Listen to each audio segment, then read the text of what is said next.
মকর সংক্রান্তিতে বাঙালি বাড়িতে পাটিসাপটা কিন্তু হয়েই থাকে, কিন্তু অনেকেরই পাটিসাপটা মাঝখান দিয়ে ভেঙে যায়।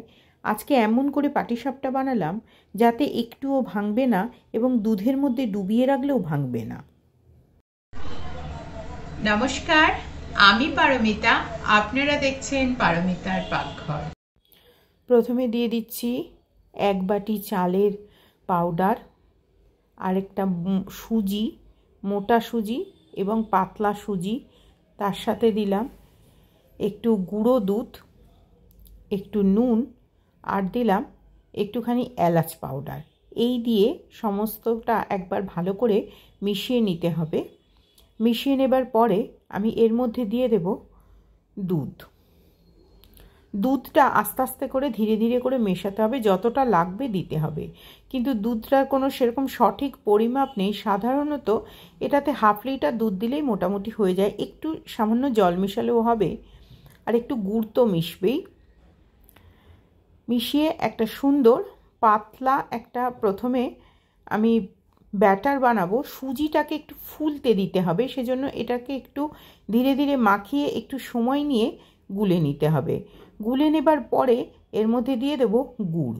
গুড় দিলে একটু রঙটাও লাল লাল হবে, আর তার সাথে গুড়ের একটা সুন্দর সুগন্ধও বেরোবে, সেজন্য দিয়ে দিচ্ছি খেজুরের গুড়। শীতকালে খেজুরের গুড়টা খেতে খুব ভাল লাগে, আর মকর সংক্রান্তিতে খেজুর গুড়ের পিঠে কিন্তু হয়েই থাকে।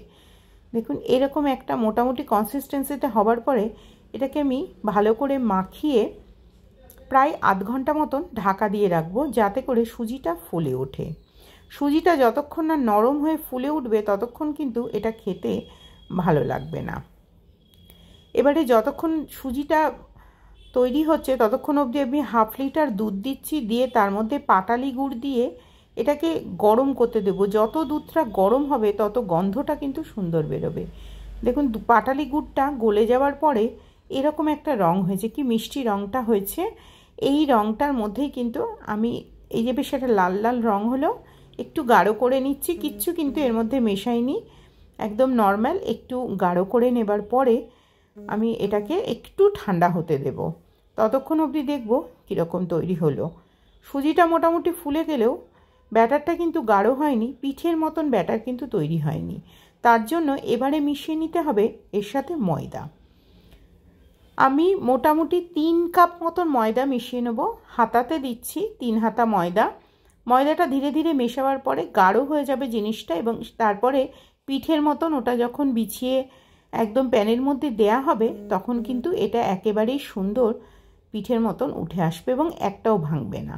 আমি যে যে জিনিসগুলো ব্যবহার করলাম সেই সেই জিনিসগুলো যদি ব্যবহার করে পুরো পিঠেটা বানানো হয় তাহলে প্রথম থেকে শেষ অবধি একটি পিঠেও আপনাদের ভাঙবে না। এবারে আমি আলুর পিছনে করে একটু গাওয়া ঘি প্যানের মধ্যে দিয়ে দিচ্ছি। গাওয়া ঘি দিলে বেশ গন্ধটা সুন্দর হয়। এবার গাওয়া ঘি দেওয়ার পরে ঘিটা যখন গরম হয়ে যাবে তারপরে আমি পিঠের এই যে পাটিসাপটার ব্যাটারটা আমি দিয়ে দিচ্ছি। এই প্রসঙ্গে বলে রাখি, আমি এখানে নারকেল এবং গুড় দিয়ে একটা ছাই বানিয়ে রেখেছি, আপনারা দেখতেই পাচ্ছেন। আপনারা এর বদলে আজকাল দেখছি অনেকেই করছে গাজরের গুড় দিয়ে, রাঙা আলুর গুড় দিয়ে ইত্যাদি দিয়ে আপনারা বানাতেই পারেন, সেটাও কিন্তু খেতে খারাপ হবে না। কিন্তু আমি একেবারেই অথেন্টিকভাবে বানাচ্ছি, কিন্তু এমনভাবে বানাচ্ছি যে একটিও আপনাদের পিঠে কিন্তু ভাঙবে না। ঠিক এই ইনগ্রিডিয়েন্টসগুলো এইভাবে মেশালে এবারে দেখুন প্রত্যেকটা পিঠে আমি ধীরে ধীরে করে বানিয়ে বানিয়ে তুলে নেব, এবং একদম কর্নার অবধি কোনো পিঠে কিন্তু একটিও ভাঙবে না।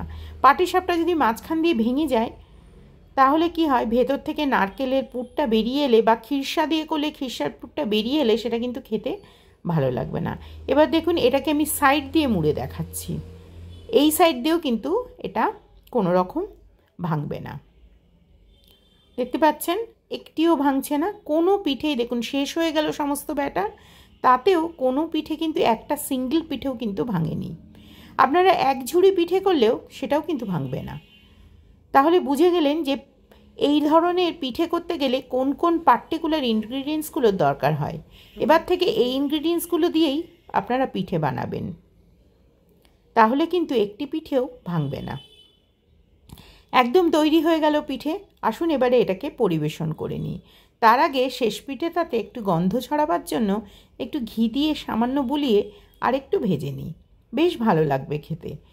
বেশ গন্ধযুক্ত একটা সুন্দর পিঠে কিন্তু পাতে এলে খারাপ লাগবে না শীতকালের দিনে। এরকম ছোট ছোট টিপস ও ট্রিক্স পেতে আপনারা কিন্তু আমার চ্যানেলকে অবশ্যই সাবস্ক্রাইব করে রাখুন। দেখুন সমস্ত পিঠে তৈরি হয়ে গেছে। প্রত্যেকটা পিঠে একটা সিঙ্গেল পিঠেও কিন্তু ভাঙেনি। প্রত্যেকটা পাটিসাপটা পার্টিকুলারলি চারপাশ দিয়ে দেখুন এতটুকুও ভাঙেনি। দেখুন প্রত্যেকটা পিঠে একটা সিঙ্গেল পিঠে কোনো রকম আঁচড় পর্যন্ত লাগেনি। এবারে যে ক্ষীরটা বানিয়ে রাখলাম ওই ক্ষীরটা একটু ঠান্ডা হয়ে গেছে।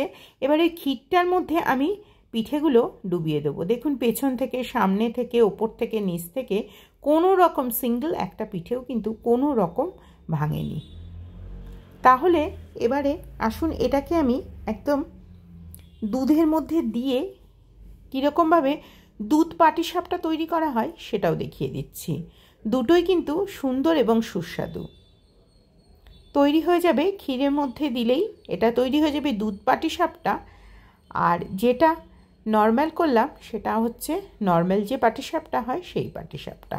তাহলে কেমন লাগলো আমার এই অভিনব পন্থাতে পিঠে তৈরি করা রেসিপি আপনারা অবশ্যই কমেন্ট করে জানাবেন।